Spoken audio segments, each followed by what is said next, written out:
Hola, hola. Saludos con todos y todas. Mi nombre es Elizabeth Flores y vamos a presentar el trabajo que titula Factores sociodemográficos en niños, niñas y adolescentes en proceso de institucionalización, reinserción y adopción. Además, plantearemos una ruta de acción para los procesos para procesos interinstitucionales e interdisciplinarios. Las y los autores somos Martín Felipe Semperte y Andrade, David Ortiz Elizalde, Elizabeth Flores y Nancy Fernández.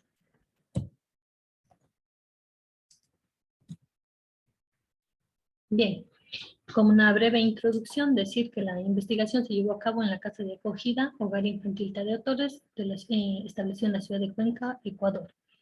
Se realizó la investigación con el propósito de determinar y de identificar factores sociodemográficos que estén presentes en los casos de acogimiento, adopción, reinserción e institucionalización llevados a cabo con niños, niñas y adolescentes, que en adelante los llamaremos NNA. La institucionalización tiene varios años ya funcionando y financia sus gastos a través de la recaudación de algunos bienes que tiene, donaciones monetarias nacionales e internacionales, apoyo de instituciones tanto públicas como privadas y desde la parte estatal del Ministerio de Inclusión Económica y Social. Muchos de los donantes prefieren incluso mantener el anonimato. Es una institución que desde sus inicios tuvo los primeros usuarios o las personas a las que atendieron eran personas adultas mayores. Con el pasar del tiempo y algunas alianzas y sobre todo con la visión del fundador, se dio paso a la atención a niños, niñas y adolescentes que se encontraban en situación de orfandad. Hoy por hoy la Casa de Acogida atiende otros procesos y otro tipo de poblaciones, no solamente quienes se encuentren en situación de orfandad. Son varias las razones por las cuales estos procesos han iniciado. Dentro de las más recurrentes se encuentran problemas de negligencia, violencia, privación de libertad de él o los progenitores, recursos económicos extremadamente limitados que dificultan la satisfacción de las necesidades básicas de los menores, recayendo asimismo en negligencia, y también la orfandad o el abandono. Un poco referir la normativa y algunos instrumentos que amparan el derecho de la niñez y adolescencia. Es decir, que a nivel nacional el acogimiento institucional a menores tiene el fin último de brindar protección a los niños, niñas y adolescentes. Sin embargo, los problemas que afrontan estas instituciones, tal es el caso del Hogar Infantil de Autores, se encuentra relacionado principalmente a las limitaciones económicas que dificultan las intervenciones que se realicen allí. Asimismo, desde hace más de 50 años, algunos estudios, tales como el de Ibáñez y Mendoza en 2007, reportan que los niños criados en instituciones corren gran riesgo de retraso en el desarrollo y también trastornos, incluyendo desórdenes emocionales, en comparación con niños no institucionalizados. Asimismo, la UNICEF en el 2000 señala que las características psicológicas de adolescentes institucionalizados engloban sentimientos de desvalorización de sí mismos a causa de las diferentes angustias que experimentan desde la infancia, dando paso a la aparición de problemas relacionados al miedo y fracaso. Suelen encontrarse por debajo de los niveles esperados del desarrollo físico, cognitivo y comportamental. En general, su desarrollo biopsicoemocional suele ser tardío frente a menores no institucionalizados. Esto un poco abordando debido a que si bien el tema de la institucionalización de menores ha sido fuertemente criticado, por un lado se representa una alternativa de solución frente a un riesgo grave o inminente de los menores. Y por otro lado, también el proceso de institucionalización genera este tipo de conflictos, como bien lo refiere la UNICEF. El marco normativo que ampara los derechos de la niñez y adolescencia en Ecuador son, primeramente, la Carta Magna, que es la Constitución de la República del Ecuador, seguido el Código de la Niñez y Adolescencia, y respecto a instrumentos internacionales, el Ecuador se ampara convenios como los establecidos en la Declaración de los Derechos Humanos por la Organización de las Naciones Unidas, y asimismo por la Convención Internacional sobre los Derechos de los Niños, Niñas y Adolescentes. Todos estos 4 instrumentos terminan desembocando o concluyendo en el interés superior del niño, niña o adolescente. En este sentido, decir que los derechos de los niños, niñas y adolescentes en territorio ecuatoriano tendrán supremacía por sobre otros derechos de otras personas y siempre tendrán un criterio de prioridad. Tal es el caso que en la Constitución de la República del Ecuador, en la parte de grupos de atención prioritaria, los niños, niñas y adolescentes se encuentran formando parte de estos grupos que tienen que recibir de forma obligatoria y de todas las instituciones públicas o privadas una atención prioritaria. Respecto al trabajo social, que es una perspectiva desde la cual se ha analizado también, el trabajo social desde una perspectiva de la teoría general de los sistemas, analiza mucho no solamente el tema del sistema familiar, sino también de los macrosistemas y los subsistemas, entendiéndose como macro al sistema estatal ecuatoriano y en los subsistemas la familia, la educación, la comunidad, las instituciones religiosas, entre otros, ya que se considera que es importante analizar y comprender la realidad como resultado de la producción y reproducción de un sistema macro, cuyos subsistemas se encuentran en constante dinámica e interrelación. Por lo tanto, los efectos reflejados en la cotidianidad a manera de problemáticas sociales no son hechos aislados o producto de la acción individual del sujeto, desenmarañando así la naturalización de creer o concebir al sujeto o al ser humano como el otro diferente, el otro que excluye, el otro como un sujeto de derechos visto desde la perspectiva del trabajo social. En el caso particular de las problemáticas en torno a la niñez y adolescencia, fundamentalmente quienes se encuentren institucionalizados, desenmarañar el estigma social que surge cuando se dan los procesos de institucionalización frente a los padres, madres u otros familiares de los menores institucionalizados, como directos o como únicos responsables cuando en realidad el macrosistema y los otros subsistemas están en constante interacción y el proceso de institucionalización de los menores forma parte de esta dinámica entre los sistemas y subsistemas. Fue necesario para la investigación abordar entonces la familia y la sociedad en su conjunto. Saber entonces que las funciones, la familia tiene funciones sustantivas para la sociedad, e incluso estas funciones están amparadas en la Constitución de la República del Ecuador.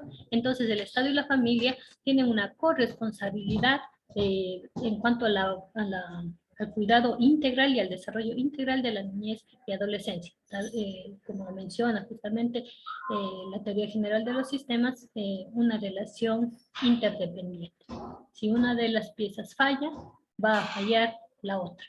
O si el sistema macro está mal, los subsistemas no podrán estar bien. O si un subsistema se encuentra mal o no brinda esa atención integral a los niños, consecuentemente todo el sistema va a estar mal.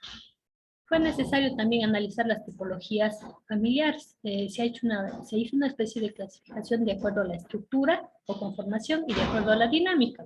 De acuerdo a la conformación o a la estructura, tenemos las clasificaciones bastante conocidas, como la familia nuclear, extensa o conjunta, ampliada o compuesta, monoparental, constituida, simultánea, unipersonal, entre otras, ya que el tema de la estructura, de la tipología familiar en cuanto a estructura, ha llevado al debate en la academia y ha sido bastante cuestionado también qué tan veraz es la influencia o no de las tipologías familiares. Sin embargo, para un análisis, para una clasificación y determinación en diferentes estudios, es importante analizar cómo está compuesta la familia.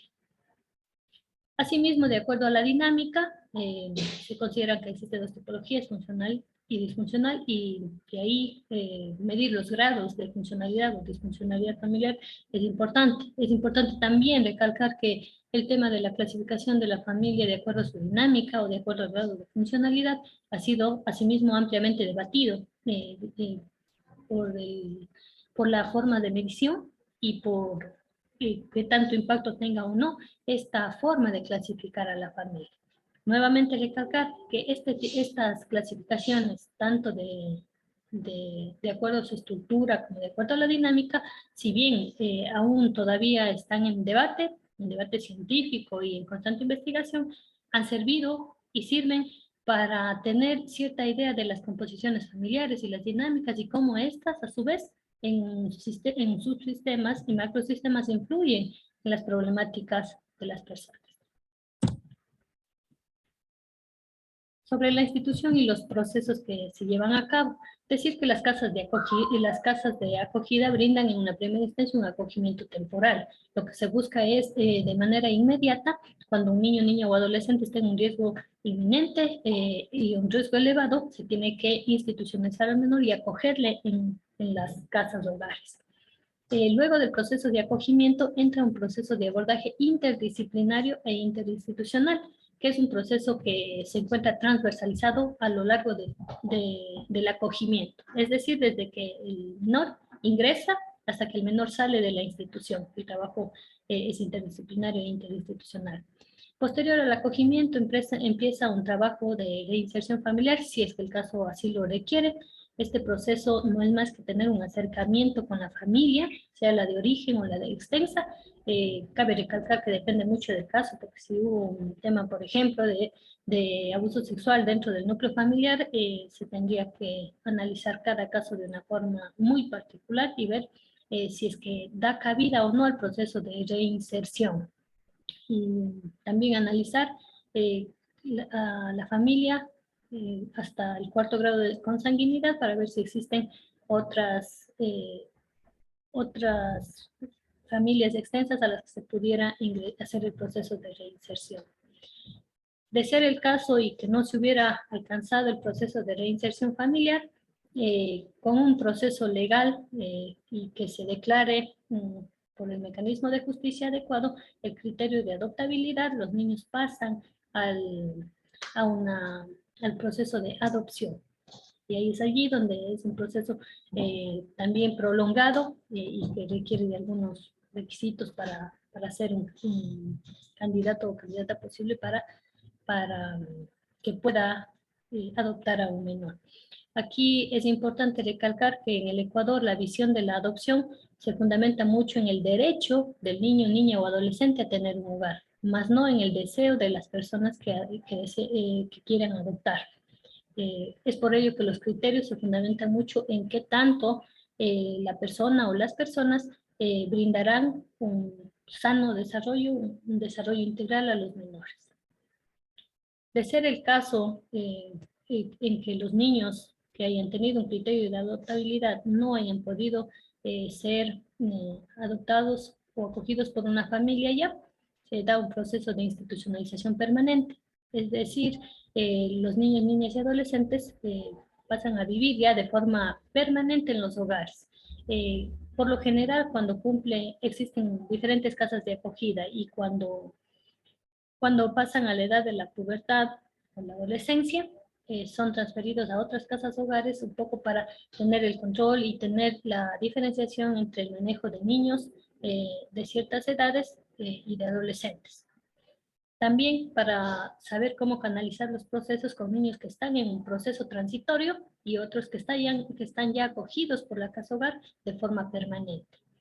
Por otro lado, si se dio la reinserción familiar o la adopción, hay un proceso de acompañamiento constante, es decir, un seguimiento por parte del equipo interdisciplinario para ver cómo se va llevando a cabo la reinserción y cómo se siente el niño, niña o adolescente, que tanto sus derechos están garantizados o no, y cómo está la familia afrontando el tema de la reinserción y los posibles problemas que llevaron incluso a la institucionalización de los menores.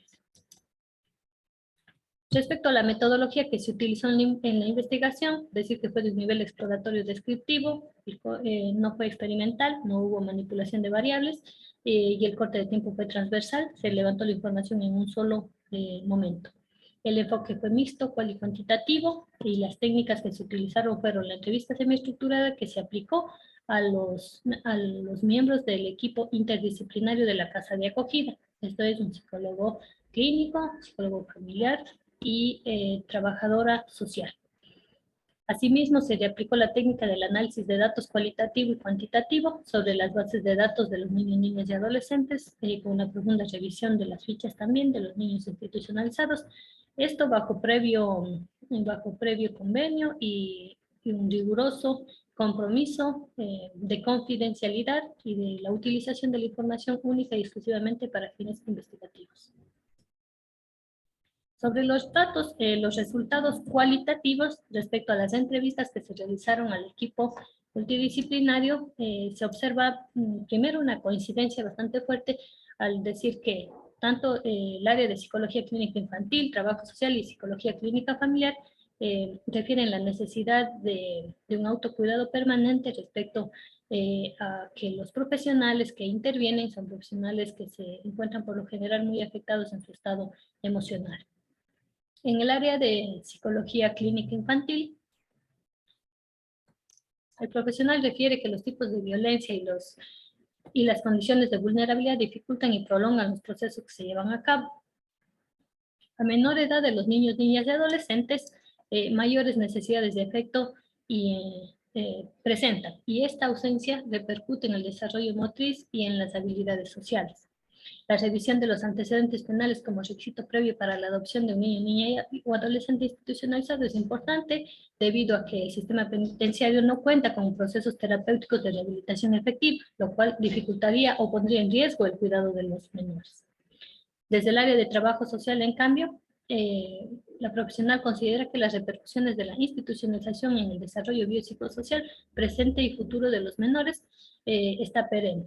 Cuando un niño, niña o adolescente es institucionalizado de forma permanente y posteriormente reinsertado a las esferas sociales, al cumplir la mayoría de edad, la sociedad los estigmatiza, dando paso a discriminación. Por tanto, a revictimizarlos.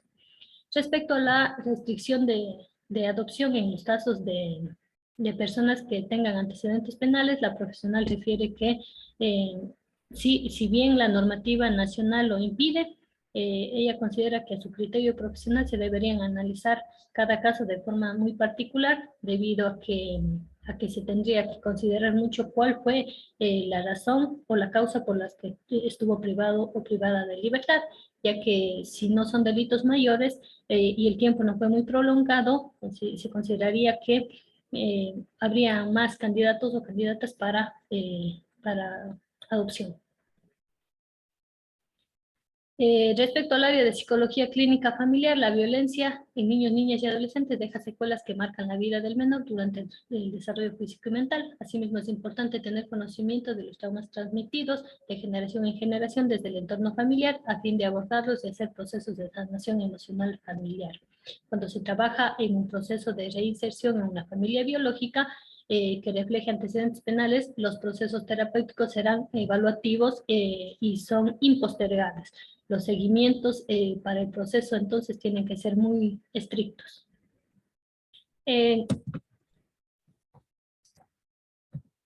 Eso en cuanto a los resultados cualitativos. Respecto a los resultados cuantitativos, bajo la técnica del análisis de datos cualitativos y cuantitativos, como se refiere, se trabajaron con bases de datos, se generó una base de datos en base a la revisión minuciosa de los documentos y en algunos casos incluso se tuvo que levantar información que no constaba y que no se tenía al alcance en las fichas.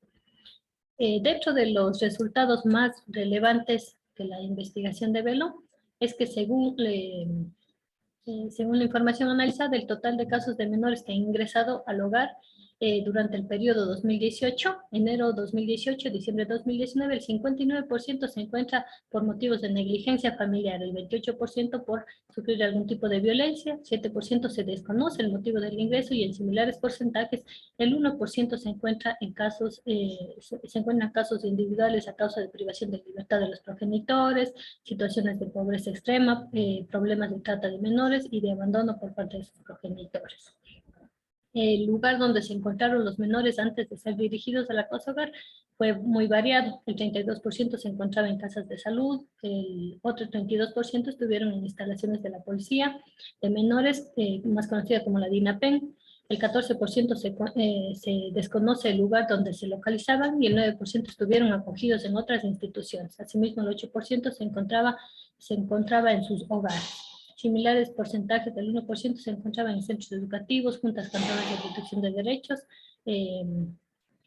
y abandonados en el hogar y otros lugares a causa de negligencia de los progenitores. Respecto al estado actual en el que se encontraban los casos para enero 2020, se refiere que en estado de acogimiento es decir, en proceso de reinserción, se encontraban 24 niños, niñas y adolescentes, equivalente a un 32%. Asimismo, en proceso de adopción, el 4%. En procesos ya de finalización de adopción, y que ya se encontraban aceptados y solamente esperando las medidas judiciales, otro 4%. En procesos de reinserción familiar, el 51%, y en institucionalización permanente, el 9%. Al abordar indicadores sociodemográficos, se observó que el 99% de los menores son de nacionalidad ecuatoriana y uno de nacionalidad venezolana. Las edades que mayormente estuvieron presentes en los menores al momento de su ingreso, el 43% se ubicó entre 1 a 5 años de edad, seguido del 21% que se encontraba entre 6 a 10 años. Asimismo, un 11% se encontraba de 1 a 5 meses de nacidos. Un 7% entre 1 a 10 días de nacidos y el 5% se encontraron entre 10 a 20 días de nacidos, seguido también con un 5% de 11 a 15 años de edad. Finalmente, con un 3% se desconoce la edad de los niños, niñas y adolescentes, y un 1% entre 6 a 11 meses de nacidos. Respecto al género, el 43% de menores institucionalizados son de género femenino y el 57% masculino, de lo cual el 96% no refleja ningún tipo de discapacidad y el 4% sí presenta algún tipo de discapacidad.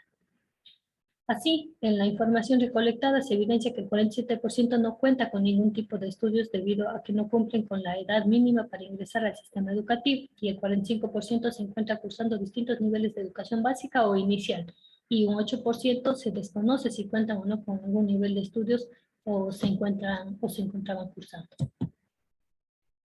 El hogar infantil de Torres presta sus servicios en la ciudad de Cuenca, y de allí que la mayor parte de los niños, niñas y adolescentes provienen de los distintos cantones y parroquias de esta provincia. Sin embargo, el 12% se encuentra distribuido en provincias como Chimborazo, El Oro, Guayas, Loja, Los Ríos, Manabí, Pichincha, y en cuanto a población extranjera, venezolanos. Respecto al perfil de las progenitoras, el mayor porcentaje se situó en un 25% entre los 25 y 30 años, un 16% entre los 13 y 18 años, seguido con el 13% entre los 19 y 24 años. Con el 14% se encontraban entre 31 a 36 años, un 8% en un rango de 42 a 46 años, y el 6% entre 37 y 41 años de edad. Del restante porcentaje se desconoce la información de las madres.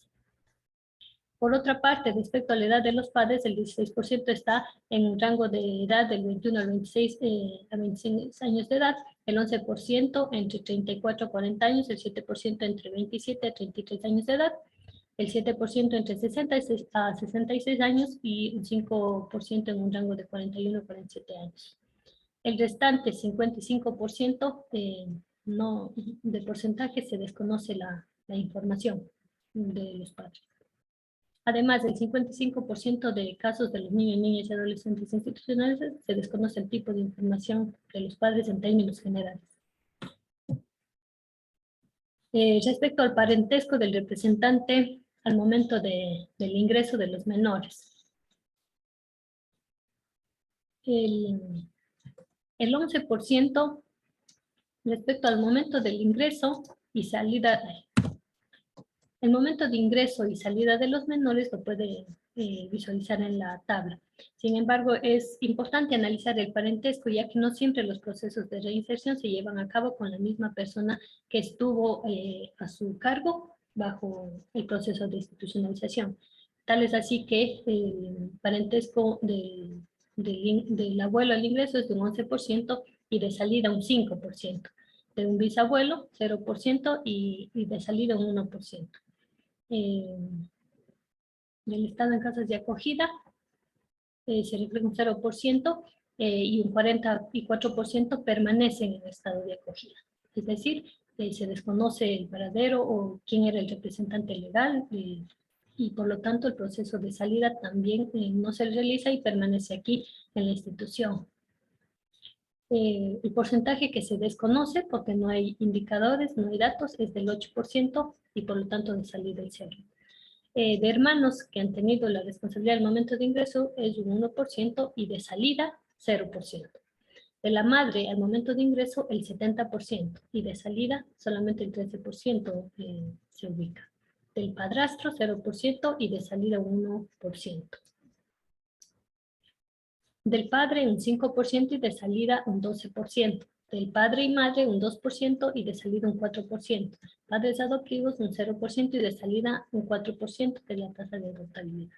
De tíos un 1% y de una salida el 14%. Este dato es realmente importante porque los procesos de adopción, de inserción no siempre se realizan con los progenitores y se evidencia mucho que cuando los niños, niñas y adolescentes no pueden ser reinsertados a su familia de origen, se procede a analizar a la familia extensa y dentro de ellos, pues los tíos son, tíos o tías son posibles grupos familiares con los que se trabaja y proceso de reinserción. De las tipologías familiares de los niños, niñas y adolescentes, de acuerdo a la estructura, se evidenció que un 38% provenían de familias monoparentales, seguido del 28% con la tipología de familia extendida. Con un 16% se encontraban familias nucleares y un 6% eran empleadas. Del 7% se desconocía y del 3% provenían de familias reconstituidas. El estado civil de las y los representantes legales al momento del ingreso de los niños, niñas y adolescentes mayormente fue soltero o soltera, con un 51%, seguido de casados con un 13%, asimismo el 14% se desconocía el estado civil, un 12% se encontraban divorciados, el 4% en unión libre y con un 4% de progenitores de estado civil viudas. Respecto a las conclusiones a las que se llegó al finalizar la investigación, pese a las normativas legales nacionales e internacionales referentes a la protección de la niñez y adolescencia, particularmente para quienes presentan mayores grados de vulnerabilidad, como es el caso de los niños, niñas y adolescentes institucionalizados en casas de acogida. Establecimientos que llevan a cabo procesos que mantienen un orden legal. Se evidencian ciertas problemáticas referentes a los procesos con realidades tan diversas y convergentes que fluyen y se nutren entre sí mismas, llevando a cabo a las personas a condiciones crónicas de exclusión social.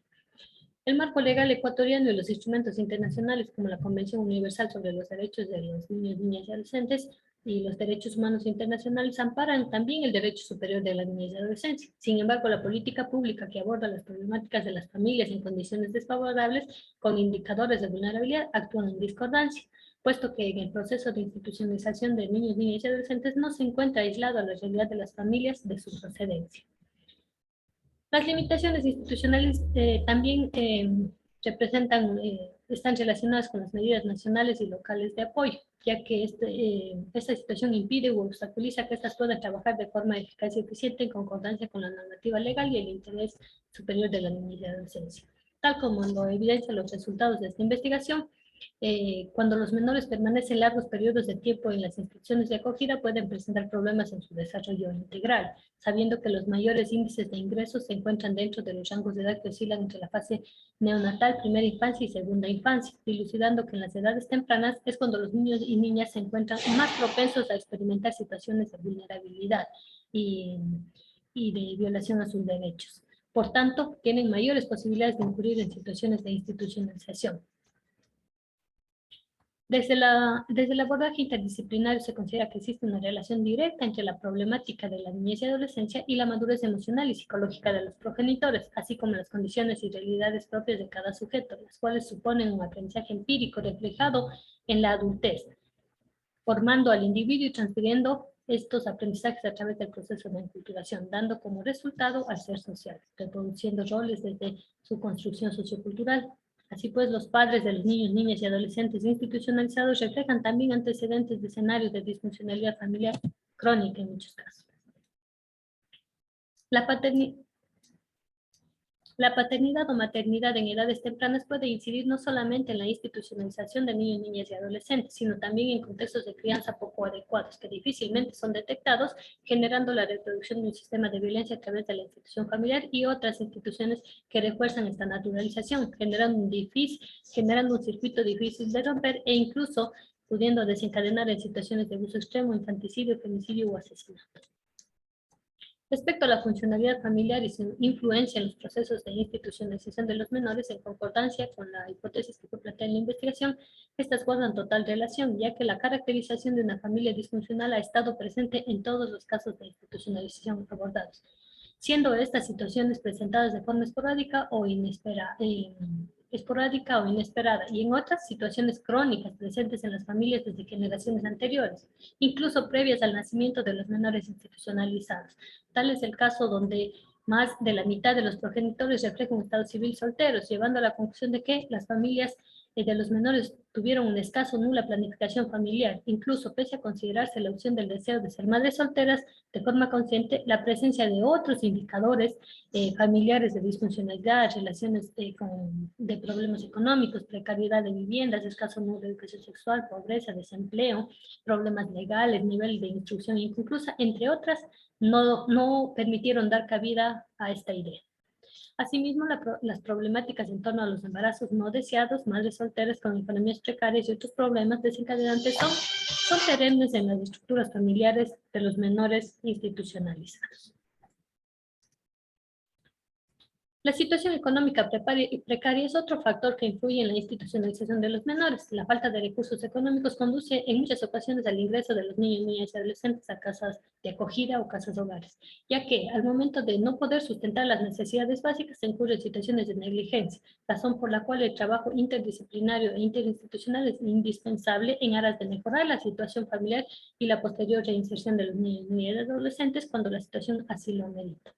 Respecto al indicador económico, se evidencia que la actividad de las familias de los niños, niñas y adolescentes son generalmente informales y apenas les permite cubrir los gastos del diario vivir. Reflexiones en torno a este indicador requieren la necesidad de pensar en qué medida estos problemas se encuentran realmente en manos de los progenitores, ya que a mayor grado de vulnerabilidad, mayores repercusiones se presentarán en la vida de las familias. Esta problemática abordada desde la teoría general de los sistemas conduce a reflexiones de carácter estructural y sobre todo, qué papel tiene el Estado frente a ello. Repensar también cómo el carácter legal condena y estigmatiza a los padres de los menores frente a situaciones de exclusión, que difícilmente podrán ser superadas sin una adecuada intervención estatal. Asimismo, hay que tener en cuenta los casos de padres que han sido alejados de sus hijos e hijas de forma involuntaria, habiendo tenido una intervención estatal a través de sus dispositivos, actuando en aras de prevenir situaciones de negligencia, sin tener o sin haber logrado tener mayor incidencia en resolver estas situaciones problemáticas de forma integral, posibilitando una vida digna tanto para los niños, niñas y adolescentes como para la familia en su conjunto. Los niños, niñas y adolescentes con discapacidad presentan mayores condiciones o grados de vulnerabilidad, los cuales dificultan o impiden la reinserción familiar o social. Las necesidades de cuidado personalizados que involucran gran cantidad de tiempo son una seria dificultad para las familias, llegando incluso a desertar del proceso al no poder cubrir la demanda de tiempo necesario frente a otras necesidades familiares. Por tal razón, los niños, niñas y adolescentes que presentan discapacidad en su mayoría son institucionalizados de manera permanente. Asimismo, la presencia de casos en los cuales los progenitores o responsables no desean realizar el proceso de reinserción, o bien por los casos relacionados directamente con el abandono o el desconocimiento total del paradero de los padres. La preferencia de adopción también se presenta como una limitación para esta población, ya que los índices de adopción a niños, niñas y adolescentes con discapacidad son ínfimos. El ciclo de la violencia incide significativamente en la resiliencia de los niños, niñas y adolescentes institucionalizados, deteriorando funciones en el área psicológica y emocional, que a criterio de los profesionales de la salud mental y de la institución, las situaciones de vulnerabilidad prolongada o crónica requieren de un accionar profesional adaptado a las dinámicas sociales actuales y a la comprensión profunda de la naturaleza de los fenómenos sociales en aras de brindar una atención adecuada y oportuna que posibilite un sano desarrollo biopsicosocial de los niños, niñas y adolescentes y que prevalezca el derecho superior, que bien lo establece la Constitución de la República del Ecuador. Finalmente, considerando que la educación sexual es una responsabilidad estatal a través del sistema educativo, es imprescindible e impostergable tenerlo presente si se desea trabajar en las bases y estructuras del problema. Para ello, el Estado debe ser partícipe de todas estas problemáticas a través de la implementación de políticas sociales que aporten a la educación pertinente y eficaz sobre temas de sexualidad en adolescentes y así evitar embarazos embarazos no deseados que en muchas ocasiones desembocan en situaciones de negligencia, dando paso a la aparición de escenarios de vulnerabilidad para los menores. Asimismo, el gobierno debe proporcionar un mayor aporte económico a las instituciones de acogida para la contratación de más profesionales especializados que contribuyan a una intervención eficaz, disminuyendo de esta manera la aglomeración y por ende saturación en la atención de los casos por cada profesional, asegurando que las instituciones de acogimiento a menores puedan brindar una atención especializada y de calidad. Finalmente, la investigación permitió desarrollar una hoja de ruta del proceso de intervención, un proceso interdisciplinario e interinstitucional.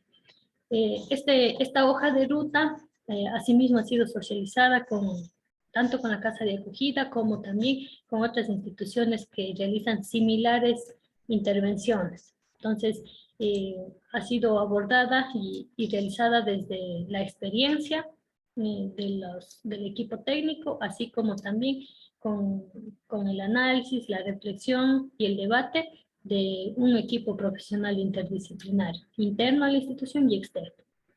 Entonces podemos observar cómo el ingreso a los niños, niñas y adolescentes pretende dar una atención y una evaluación médica inmediata. Si es que existen signos de violencia, se le tiene que dirigir al servicio de salud pertinente y más cercano. Si es que no, el primer acercamiento lo realiza el área de trabajo social y psicología. En cualquiera de los dos casos se emite un informe de las diferentes áreas. Luego se da la sugerencia médica de la protección necesaria para los menores. Si es que hay una sugerencia de protección inmediata, se procede a contactar con la autoridad pertinente.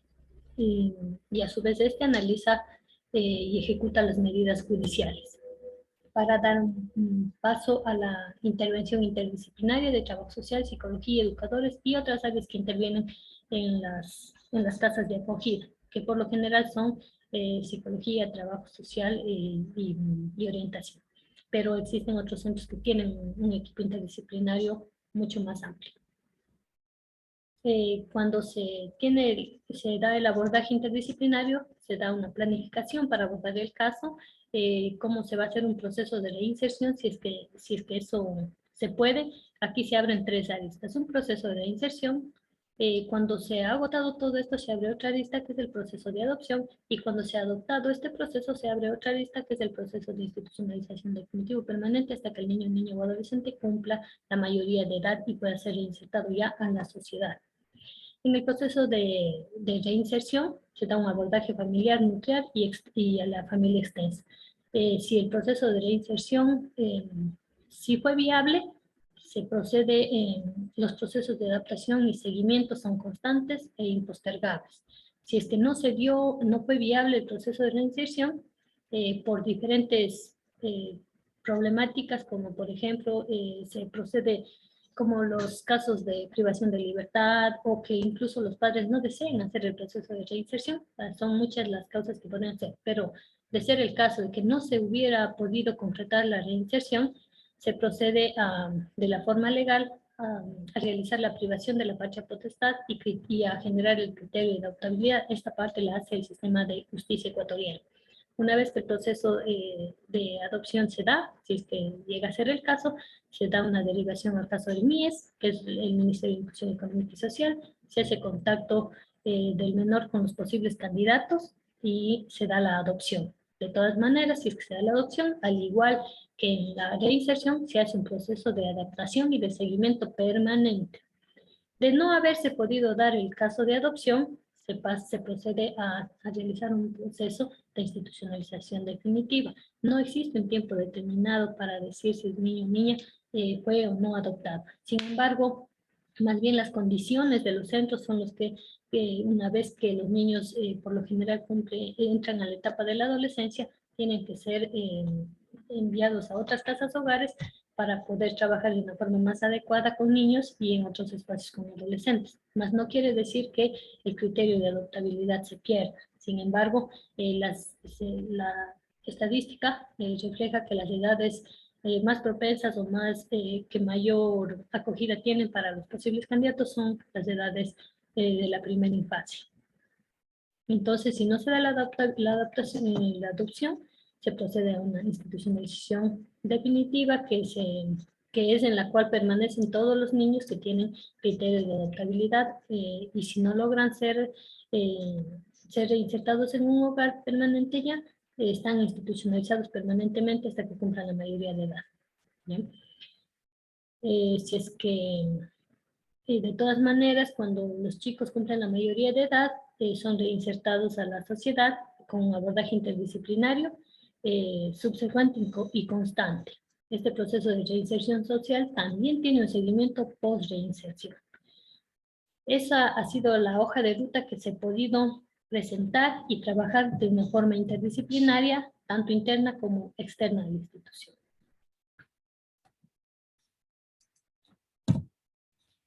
Eso ha sido nuestra presentación. Espero que contribuya en las futuras investigaciones y muchas gracias por su atención.